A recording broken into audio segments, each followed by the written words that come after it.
نجد وعنور هوين ملكي أي افتزادا مدي غيلي وهبلها هلكي أي فوذا هيرتانو وباشي والنجاد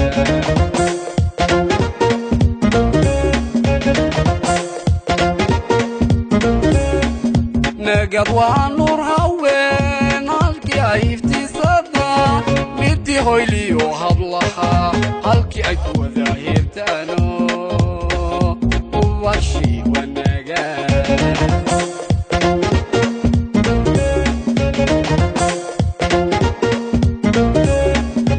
أيامي على سهل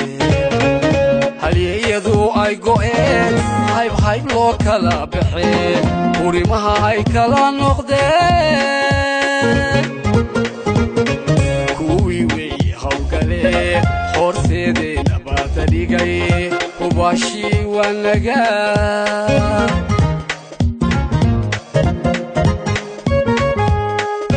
أيامي على سهل هل يدو أي قوين دلالة النجاة وحشرات قوة إني حاول إني كسر تقاطع بربيكا بوجا ونا الفاس وعرفتي مرو أثناء إسماعيل لما أنت كسر الوالد عاوز كان لغما مصرية بوجا المحافظة وحا دلالة النجاة لو حد قيسا شركة السوق كيفن أو إنترنت كا إنك عاوزي يسوع كل شركة تطلب كيفن وباهتها إنك عاوزي xafladda si toos ah ayaynu furan doonaa kelmadda soo dhaweynta waxaan siinayaa gudoomiye ku-xigeenka dalladda nagaad waxaan ku soo dhaweynayaa marwo khadraac cumar cismaan haddaan dib u yara midhicsado amba is yara dul taago xafladdani waxay maanta daaran tahay waxaynu caawa halkan ku gardaadinaynaa ugu wanqalaynaa ugu dabaaldegaynaa buugga ay qortay Iron Lady of Somaliland runtii adna aadan waxaan leeyahay caawa oo dhan ilaa intuu waagu ka baryayo haddaynu isnaahno taariikhda adna aadan ka sheekeeya waxaan biliif garaysanahan rumaysanahay inaynaan soo koobi karahayn way ka weyn tahay aadni waxaan odhan karaa wax buug iyo 2 iyo 3 toona taariikhdeeda lagaga sheekeeyo waxaan leeyahay runtii waxa ay ka soo qayb qaadatay markaynu ka tagno taariikhdeedii hore amba waxbarashadeedii oo aan runtii anigu imika ku laabanayn oo buuggeedaasi wax badan ka taabtay amba Soomaaliya iyo dadkii hore marka aan ka soo gundagado ee aan Somaliland soo dultaago 30 sanadood ee Somaliland dhisnayd aadni maxay Somaliland ku soo kordhisay adni Somaliland waxay ku soo kordhisay horumarinta caafimaadka gaar ahaan dhakhtarka weyn ee u dhistay haweenweynaha amba hablaha reer Somaliland si caafimaadkooda iyo tarankooda runtii loogu ilaaliyo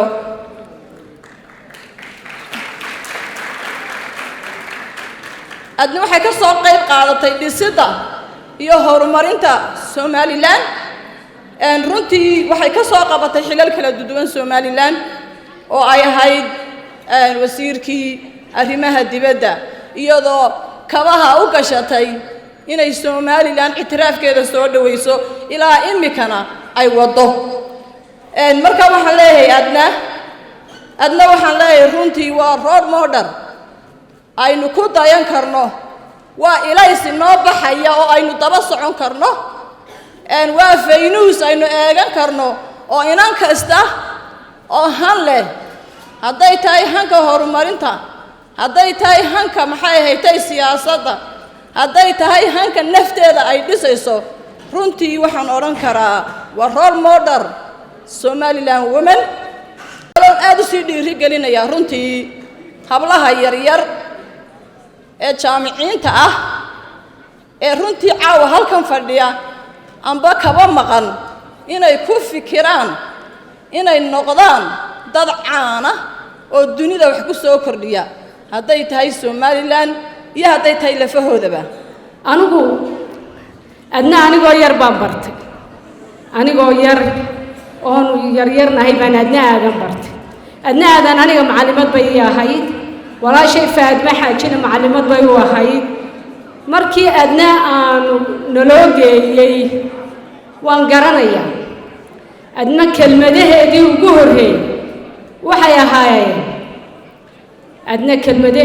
horeeyay waxay ahaayeen sabir yeesha kaanu neersinka dhiganaynay sabir yeesha oo shaqada qabanaysaan sabir u yeesha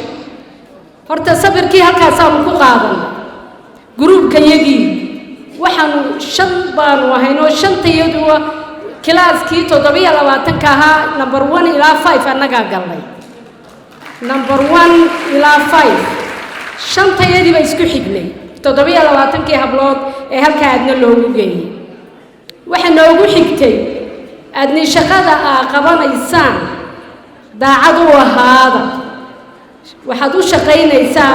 dad xanuunsanaya ayaa u shaqaynaysaa waxa u shaqaynaysaa dumar umulaaya dumar marka uu xanuun hayaad u shaqaynaysaa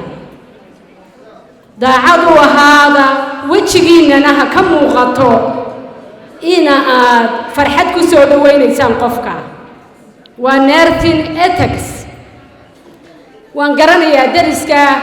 ama klaaska aanu qaadan jiray ahaa nursing ethics adni markay dhigayso si genuine oo runtii wadnaha ku taabanaya ayay noola hadli jirtay adna waxay ugu xigtay markii la kala tagay waxay ugu xigtay inaan ugu tagay Djibouti markaan ka dhalay bilaabayay waan soo maray waxa kelmad baan ka hayaa waxay tiri hareerahaaga ha eegin hortaada unag be focus hortaada haddaad hareerahaaga eegto bay tiri gardaloolooyin badan baa kuu muuqanaya anigu waxaan ka mid ahay dadka waqti kasta la tashada haddii aanan adna mar arag ama laba arag yani waxba iga maqan wax weyn baa iga maqan adna last year hadda November waxaan isu raacnay Ingiriiska aan isu raacnay waxaanu la kulmaynay House of Lordska odayaal baanu la kulmaynay House of Lordska odayaashii aanu la kulmaynay gaarigii baa taxigii aanu saarayn ayaa waqtigii waan daanay cidhiidhi baa ahayd dariiquna waan garanayaa waxaanu ka degno inuu yaacno si time-ka inuu soo qabanno saasaan u eegay ilaahay baan ku dhaartay intayadii raacday adnaa waanu soo qaban weynay iyadoo imika daadaas waxaanu ku tagnay on time waa shamac noo baxay waa iftiin iyo siraadaanu eegano ilaahay cimriga ha u daayo oo caafimaadkana ha ugu daro ilaahay waxaan ka rajaynayaa haweenka Somaliland ee yaryar khadraan higsanaya halkii ay tidhiyeen hablaha maanta soo kacaya jaamacadaha ku jira iyo kuwa sekondariyada ku jira iyo kuwa soo jafaaya ee soo socda inaanu siraadka aadni inoo dhigtay iyo taariikhda inoo dhigtay inuu wada raacno adna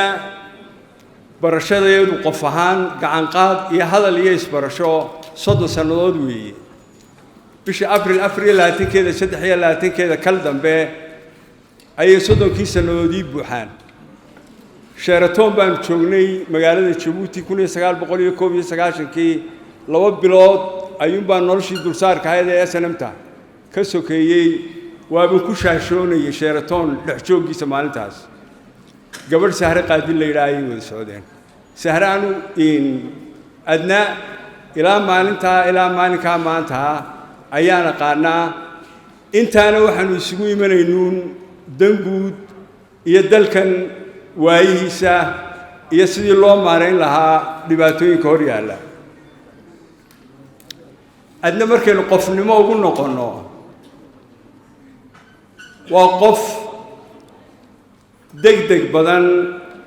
oo darban markaan degdeg leeyahayna fudeed maaha laakiin tii waa gurmad waxa ay u degdegto ee ay u darban tahayna waa dan guud waxaana ugu mudan daryeelka hooyada iyo ilmaha oo ah unuga qoyska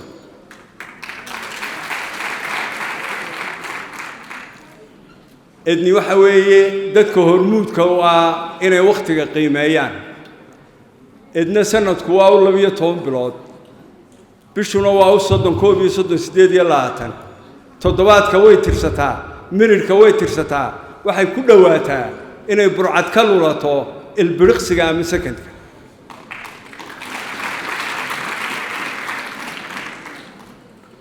iyadoo way aragnimadeeda ka faa'iideysanaysa iyadoo oo haysa dardaarankii xaaji cabdikariim cabdi waraabe naxariistii janno ilaahay ha ka waraabiyo idni dawladda kama fogaato dardaaran iyo dhulkooy ku dubaysana kama dayso dawladda in laga fogaadaana ma wanaagsana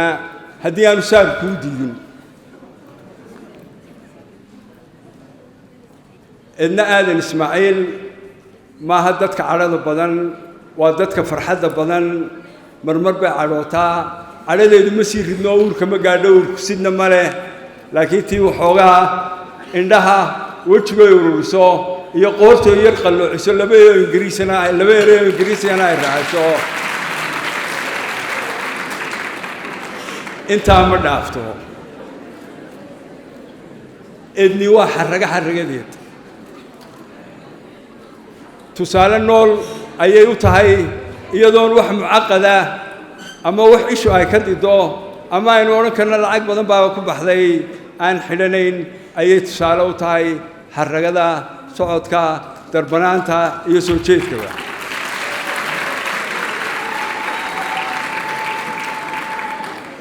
adna intaasaan ku hambaleynayaa waxaan kaga baxayaa hadalka maalin baan cajalad maqalaa iyada oo marti qaaday gabadh la yidhaah saade cabdi toodhe oo jaamacadda hargeysa ka shaqaysa oo hal abuura ayay ka codsatay inay u duubto maansooyinkeedii markay dhowr meeris marisaba idni intay 60kii iyo dib ugu noqoto ayaa waxay tidhaahdaa taceesh anigu caawa waxaan leeyahay adna taceesh oo ahayd noolow adni waxa weeyaan dadka farakutiriska ee ilaahay subxaanahu wa tacaala uu dadka ka dhaliyey basharka uu ka dhaliyey bay ka mid tahay ammaanteeda meesha waa laga sheegay laakiin qofka bini aadamka ah maskaxa ilaahay wuu kala duway qofku qaabka maskaxda ilaahay u siiyey sibuu u gudbiyaa laakiin adni ilaahay wuxuu ku hanuuniyey oo siiyey hibana u siiyey qaabka maskaxda ilaahay siiyey ay u gudbiso qaabka maskaxda ay u isticmaasho sida dadka bini aadamka ay ula dhaqanto formalada waxa ay doonayso inay ka hadasho iyo wadada ay ka saarayso halkan baa laga sheegay iyadoo aan lacag hayn dhakhtarka inta laag inay jeexday inay hadee badan kaleeyahay ilaa iyo markii ay soo bilowday nursing ama waxbarashadeeda waanadeedu ilaa ay hadda aan isbedelin qofka bini aadamka maskaxdiisa isbedbedel baa ku dhaca laakiin sida adna laga sheegay ama aan ku aragnay waa qof maskaxdeedu aan isbedelin ilaa hadda ay haysato halkii ugu sareysay ama levelkii ugu sareeyay ilaahay ku manaystay adna runtii waa hablaha farakutiriska ama ragaba waxa oran karaa way ka qiimo sareysaa maskaxdeedu waxyaabaha ay abuurto hal abuur bay leedahay hal abuurka way ka midho dhalisaa waxaan si xasuustaa berigii ay ahayd wasiirka arrimaha dibadda waagii ay wasiirka arrimaha dibadda ahayd ayaa meel Afrika ah ayaa la isugu tagay sibaa Soomaaliland uga qayb gashay adni markaa waxay ahayd wasiirka arrimaha dibadda khudbad baa lagu soo dhaweeyay waxaan daawanaynay Afrika oo dhan wixii madaxweyne fadhiyay inay kaga oohisay ayaan garanayaa uu soo kacay milla sanaawiyo uu wax saaray baan garanayaa marka adni waxa weeyaan qof ilaahay taala u dhaliyay maskax u dhaliyay ilaahay hadaayo adna waxay awoodda saartay oy wakhtigeedii gelisay oy u hibaysay nolosheedii inay daryeesho hooyooyinkeen iyo ubadkeenna siday u noqon lahayn qaar caafimaad qaba oo nolol wanaagsan ku noolaada adna haddaan caawa halkan ka tiriyo waxay qabatay iyo shakhsiyaddeeda waxaan u malaynayaa caawa dhan ka daali mayno cabdiraxmaan yuusuf ducaaraa ka hadlay boobe oo si tafaftiran shakhsiyaddeeda iyo qiimaheeda iyo qofkay tahayba ka hadlay haddaan caawa dhan ammaanteeda furan idhaahno ma dhammayn karno haweenkuna sidoodaba waxaa laga yaabaa inay hormoodu yihiin nolosha qaybahoodoo kala duwan waxaad og tihiin culammadii islaamka ciddii ugu qiimo badnayd waxay caaisha haweenaydii rasuulka sala allahu calayhi wasalam umu caaisha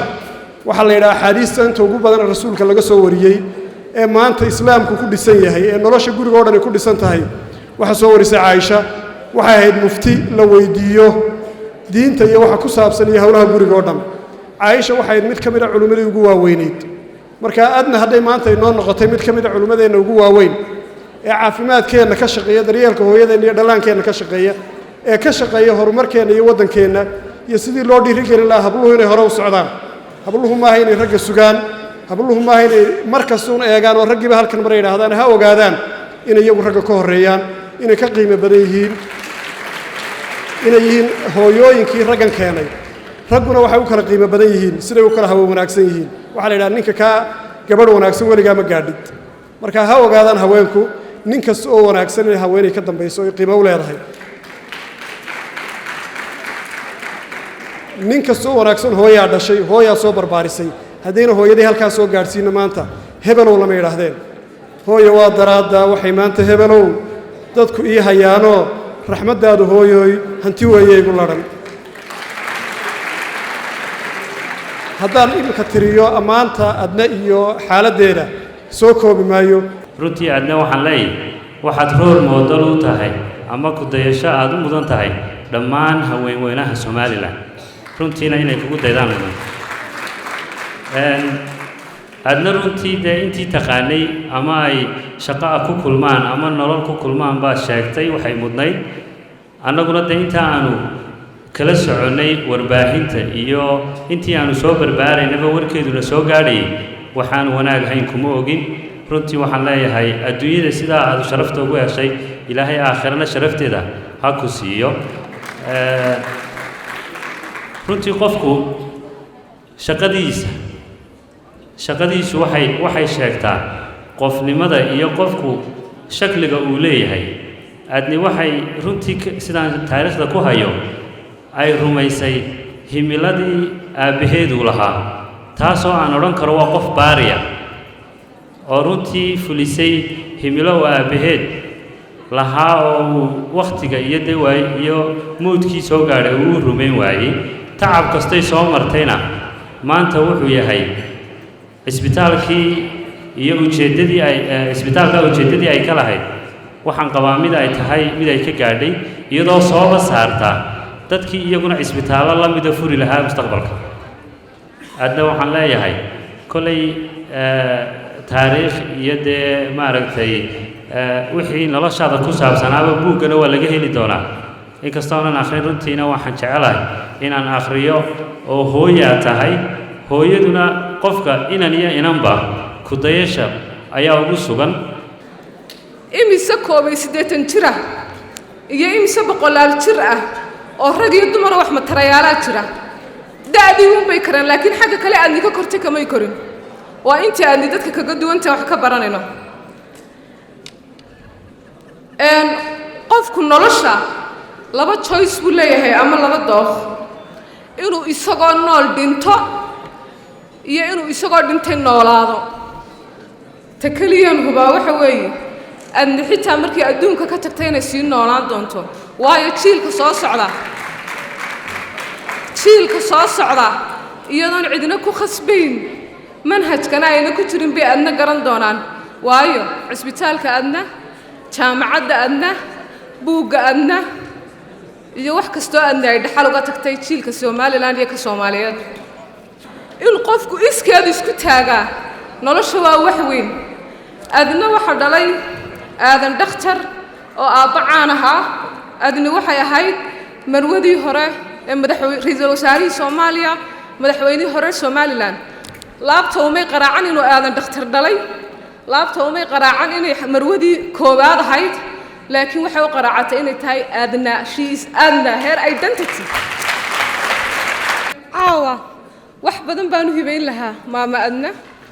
waxa ugu qaalisan aan u hibeynayaa on behalf of Somaliland ladies and on my behalf I will dedicate one lovely hug to my mom. qof waliba waxbuu ka soo akhriyay laakiin waxaan ugu horeysiinayaa Dr. Hinda Maxamed oo iyadu si kooban shakhsiyadda adna iyo qofkay tahay inala wadaagaysa ku soo dhawow Dr. Hinda. aniga qiimaha ay leedahay taariikhdeeda waxa weeye qof iyada oo wax isbartay iyadu qalbiga buugga qaadatay sida wax loo bariyo sida wax loo akhriyo isbartay taa markay isbartayna ay noqotay waqtiga ay iyadu qaadayna aynaan iskuulla lahayn taa iyada jirto adni waxay samaysay dadkii ugu horreeyey Somaliland dumareba bartay inay macluumaad u noqoto iyadoo joogti ka soo noqotay kuwaasina ay u saamaxeen inay inan kastoo suray Soomaaliya iyo Somaliland ahna ay waxbareen anigu markaa waan taalinay habaryaal anigana qurgaan tegay waxay ii xigtay araggeeda inaan arko iyadoo soconaysa ayay aniga igu tignaa oo markaa waddanka ku soo noqday oo jaamacadda Burco jooga iyadoo gaari buugaaga sida oy reerkeediina wado ayay noogu timi jaamacadda Burco taa waxay isii raacday markii ay haddana ay samaysay gabdhii ugu horreeyey ee midwife-isa ee gobollada bariga intay ka soo kaxaysay ay halka tababartay markay tababartayna ay gobolladii ku noqdeen waxay ka tareen graduation-kaana waa la joogay waana ku naqaynay Yusur Abraar oo buugga soo akhriday waxyaalaha ugu muhiimsan ee buugga ku aragtay ee naxiisa gelinaya dhammaanteen iyadana gaar u xiisa geliyay bal inay nala wadaagto waxaan u dhameeyay waxa weeye dadka qaarkood وقع قوة الوحيد كذا مكابو كأننا أوكي كل يوم تلوه بس شيء يعني كوا من الدين ولا تلوه ما تيجي كذا ما حد خلاه كابولا كسر تلوه لو حبيت روش يدور حبتي إن ما تكذي تلوه وجهي والله أفكار واحد بودنا إلى اليوم السوق ونقول بلان بسميسون كمان بس سميسون كمان لكن وحنا لا صبينا والله ما كأدنا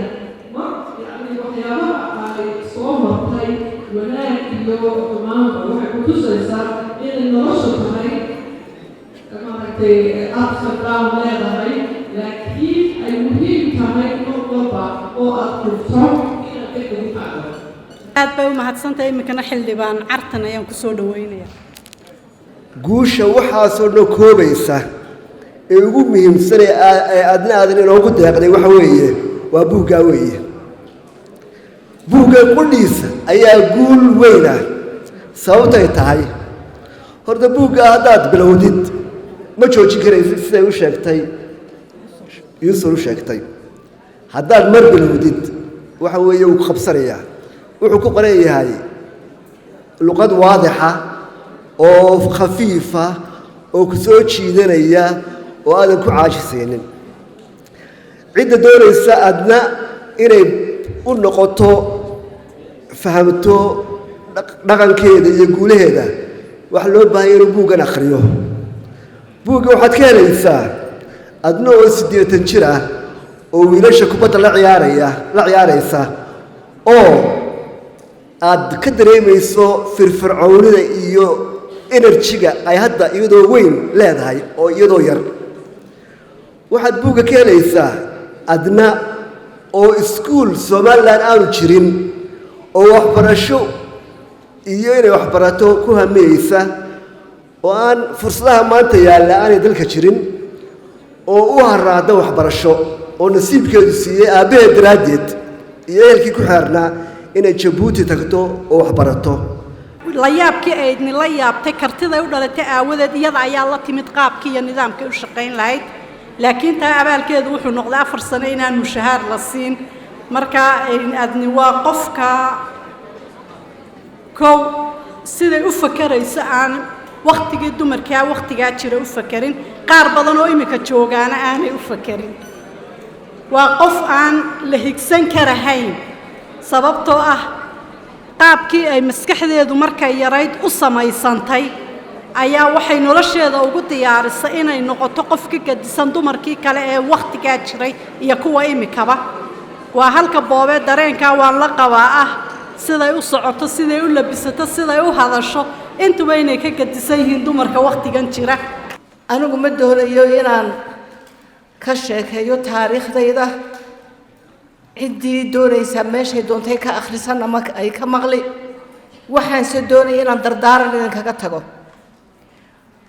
waxaan buuggan bilaabay dhowr jeer ayaan kula bilaabay oon dhigay oo intii wixaan qoray iga lumeen in badan cajaladaan ku duubay way iga masaxmeen way lumeen haddaan dib u dhegaystay haddana waxyaabo badan baa ila noqon waayey oo aan haddana dib u masaxay oon dib haddana u bilaabay waxaan xusuusnahay 2005 anigoo wasiirka arrimaha dibadda ee Somaliland ah ayaa waxaan u duulay dalka Mareykanka dhowr magaalo waxaan u duulay France hargab xun bay hayay xumad bay haysay haddana fariimihii waddankayga aan ka siday ayaa culays igu hayay waxaan diiday inaan fasax qaato waxaan horta bal missionka soo dhammee markaan Hargeysa ku soo noqday ayaa xumadaan u soo dhacay subaxii galabtii aan imid subaxii wafdi Jarmala ayaa wasaaradda arrimaha dibadda igu sugayay anigoo gariiraya xumaday hayso ayaan tan go'shaala isku duubay ayaan wasaaraddii tagay malaha 10 mirir bay la joogeen 10 mirir 10 saacadood bay igaga badnayd waan gariirayay haddana inay iga gartaan ma doonayn dhowr paracetamolna waan soo liqay shaah iyo maxaan ku sinjibiil iyo toon iyo filfil iyo waxaana waan ka sii horreysiiyey yaan lagaa garan baan isla dhuux tagoogaan ugu sii dhaashday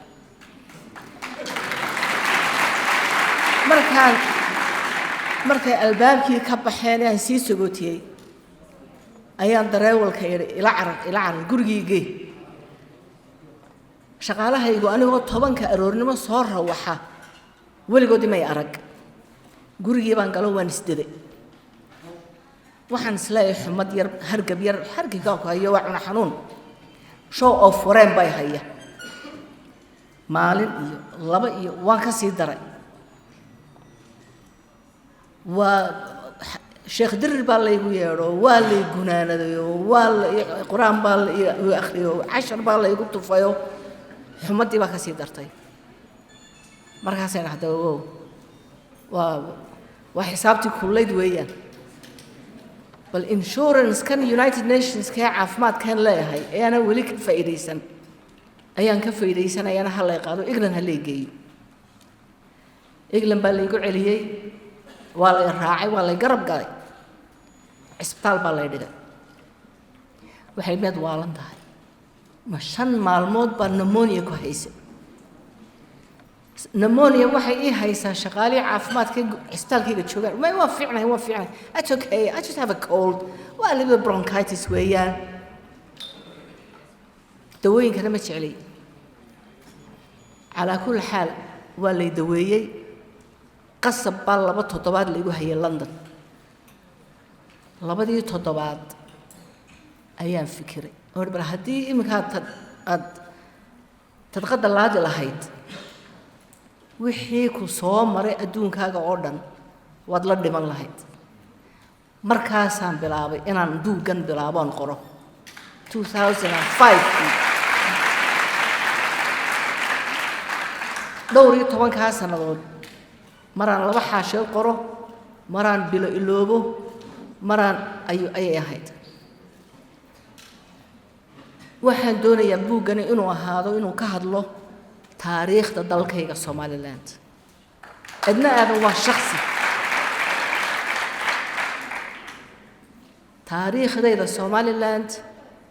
ee la xaqiray ee la caburiyay ee la masaxay ayaan doonayaa in xaqiiqda dalkaygu wuxuu yahay in la arko la ogaado qofka bukaad u shaqaynaysa ha eegin gaariga keenay ha eegin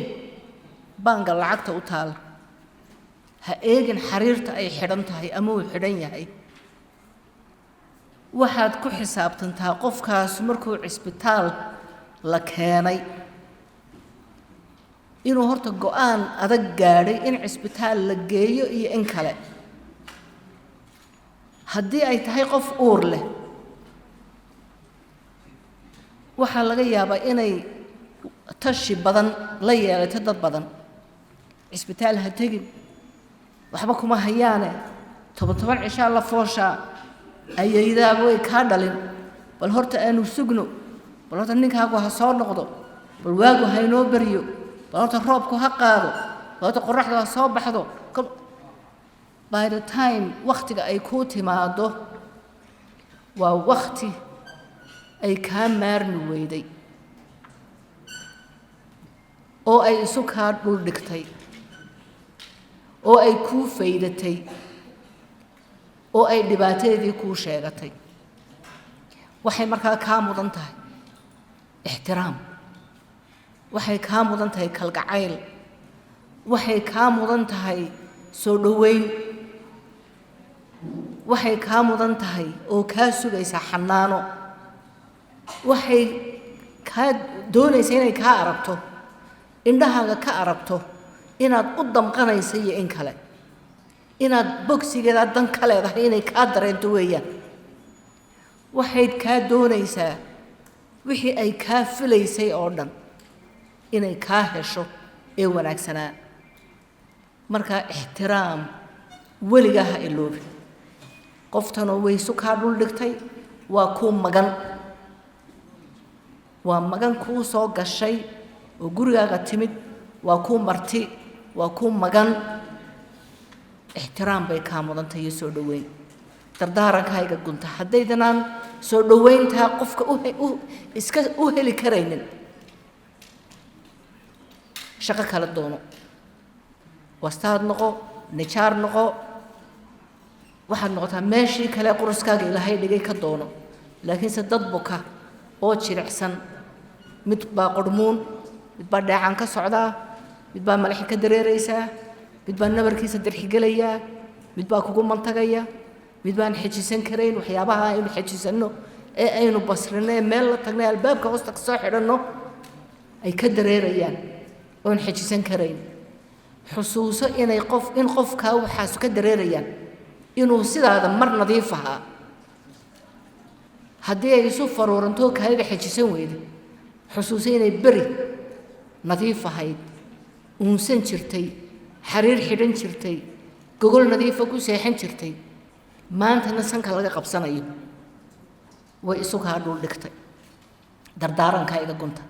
dardaaranka labaad iga guntaysaan waxa weeye yeelo bartilmaameed yeelo sida balanbaalista ha dulduulin meel baad abbaaraysaa waxaad tiigso ka gungaadh guul ka gaadh noqo qofka ugu fiican ee hawshaa qabta dardaarankaa idinkaga tegayaa waxa weeye inaan wiil iyo gabadhba waddankan miskiinka ee Somaliland jeclaada waxaan aad iyo aad ugu mahadnaqayaa gabdhihii nagaad iyo kuwii la shaqeeyey ee maalmahanba nafta iskaga qabtay inay xafladan soo qaban qaabiyaan waxaan aad ugu marti qaadayaa dadkii hawlahan la qabtay wax u daabacay howlkan siiyey xafladda waxaynu isugu nimi waxa weeye xusidda buugga ay soo bandhigtay marwo adna aadan dhakhtar in badan baa laga sheekeeyay caawa taariikhda aadna waxa weeye qofaan maanta taariikhda aadna ka dhergsanayni ma jiro qofba magac buu u bixinayaa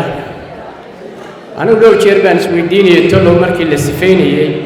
marka inantani maxay noqon kartaa anigu marka maskaxeeda waxaa ku soo dhacday inay noqon karto aynu oran karno inanta geeska malaha geeska afrikaba